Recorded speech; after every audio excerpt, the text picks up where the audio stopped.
Bonjour à vous, citoyens et citoyennes. Au lendemain de l'Assemblée du Conseil du 6 juillet, il me fait plaisir d'attirer votre attention sur certains faits marquants de cette Assemblée. D'entrée de jeu, hier soir, nous avons observé quelques secondes de silence en mémoire des gens qui sont décédés dans la tragédie du lac Mégantic 2 ans, jour pour jour, dont c'était l'anniversaire hier. Également, j'aimerais vous annoncer que nous avions à la table hier la nouvelle conseillère qui a été élue pour représenter le quartier Adamsville suite à la démission de Mme Annie Perrault. Alors, il s'agit de Mme Sylvie Adam. Mme Adam était assermentée et joue maintenant, évidemment, son rôle là, de conseillère à part entière. Parmi les faits marquants de cette Assemblée, il y a eu une motion de félicitations à l'attention de M. Paul Bienvenu. M. Paul Bienvenu est un collectionneur depuis 50 ans, collectionne des hippomobiles, c'est-à-dire des traîneaux et des voitures tirées par les chevaux. Sa collection, elle est maintenant au Musée de la civilisation à Québec. Et M.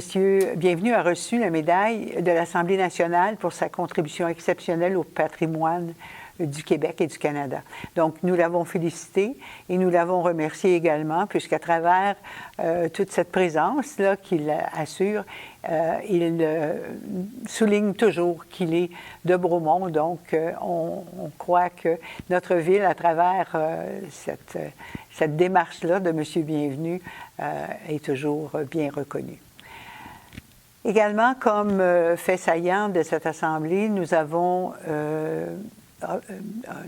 autorisé des résolutions à l'intention du ministère du Transport pour 2 secteurs de notre ville qui sont problématiques selon notre comité qui travaille là, sur la sécurité dans les voies de transport. Alors, il s'agit de la 241 près du Centre national de cyclisme. Il y a là, selon nous, une problématique de vitesse. Donc, on demande au ministère du Transport de regarder cela et d'accepter qu'on puisse justement réduire la vitesse. Et également, dans le secteur Pierre-Laporte, du boulevard Pierre-Laporte, près du stationnement incitatif et les commerces qui sont situés dans ce secteur-là, nous croyons qu'il y a là aussi un élément de danger et nous souhaitons que le ministère des Transports regarde la situation et apporte les améliorations pour assurer davantage de sécurité. Maintenant, un sujet qui a quand même été important hier soir à l'Assemblée touche le dossier du Val 8. Premièrement, nous avons déposé une offre de vente de la part de Ski Bromont qui nous offre d'acheter le Mont-Bernard pour une somme d'1 million de dollars répartis sur 5 ans, mais conditionnel à l'attribution du permis pour réaliser le volet résidentiel du Val 8. Alors, vous comprendrez que nous ne pouvons pas attribuer les permis tant et aussi longtemps que nous n'avons pas soumis le projet au CCU, bien sûr, et également ce projet-là doit revenir au Conseil pour décision finale.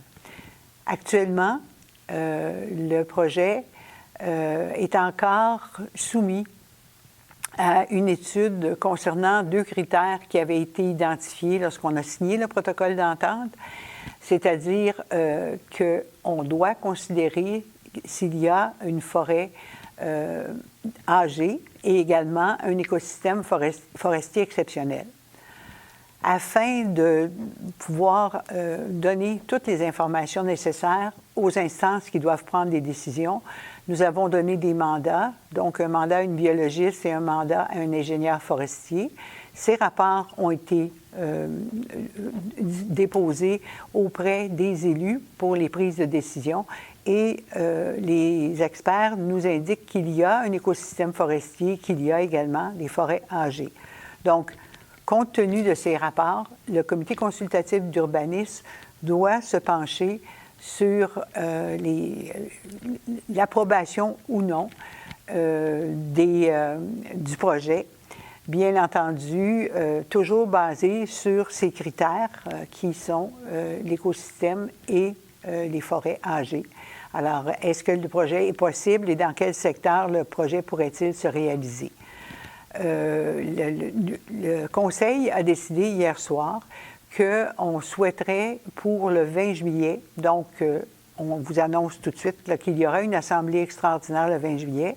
Donc le 20 juillet, le Conseil souhaiterait statuer sur le projet, sur la possibilité d'autoriser des permis pour réaliser des infrastructures, toujours avec, évidemment, là, les recommandations que le CCU doit faire dans ce dossier-là. Alors, sur ce, permettez-moi de vous souhaiter un bel été, de belles vacances. Je vous informe également que le 3 août prochain, il y a l'Assemblée régulière du Conseil. Alors, encore une fois, bon été et au plaisir.